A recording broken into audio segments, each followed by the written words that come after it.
You know,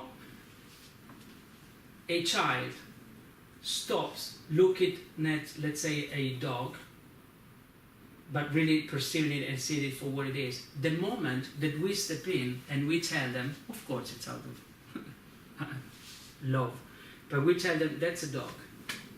The moment we tell them that that is a dog or that is a chair or whatever it is, that's the moment that they stop really perceiving what we think is reality for what it is.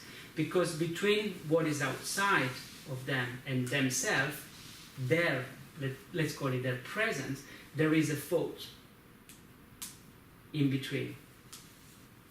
So to understand, and this is all we need to do really, presence is who we are, but to understand that we are what is behind our thought process. We are what is behind what we believe even to be and what we believe life to be. We are that behind.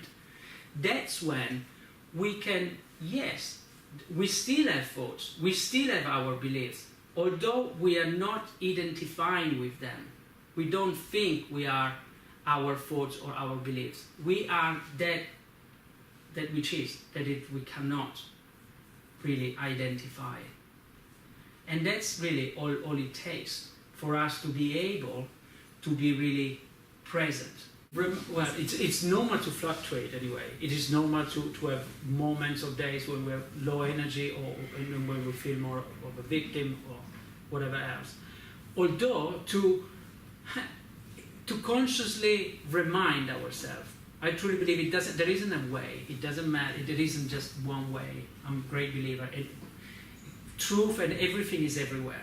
But to consciously decide that, and reminding yourself, it's just about reminding yourself who you really are. Like that, for example, that you are not your thoughts. Thoughts are just thoughts. You don't have to believe your thoughts. Things that we believe them. Thoughts are just floating around. Again, it's easy to understand. When we are angry, really angry, upset, we think thoughts of a certain level, right? And you can't generate even another thought. Then again, could be yes, could be no, but thoughts are floating around anyway, but you vibrating it a certain way. That's why it's paramount to really manage our own emotional state, the way we feel. We're always receiving and transmitting information, and we attract thoughts or certain frequencies, so to speak. At the same time, if we are feeling good, we're feeling up, we attract, we feel.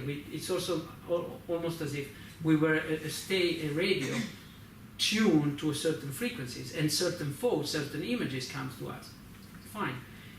The trick is that when we are up, that's fine, which is just everything is great. When we are not up, that's when being aware of the fact that, hey, I am having a shitty day. Hey, I am having a shitty moment. Do whatever you can to shift it.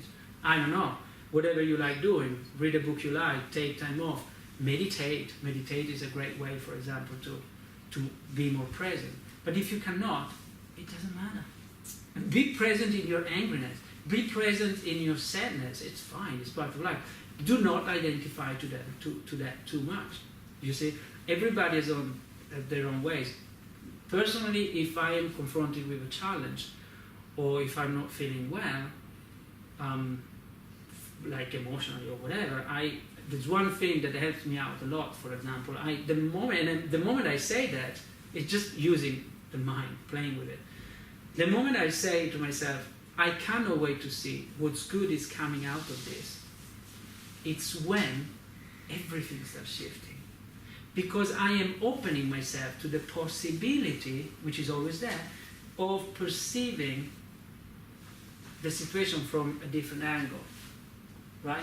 To change the perspective. You change your perspective on something, which is always a 360 in every direction.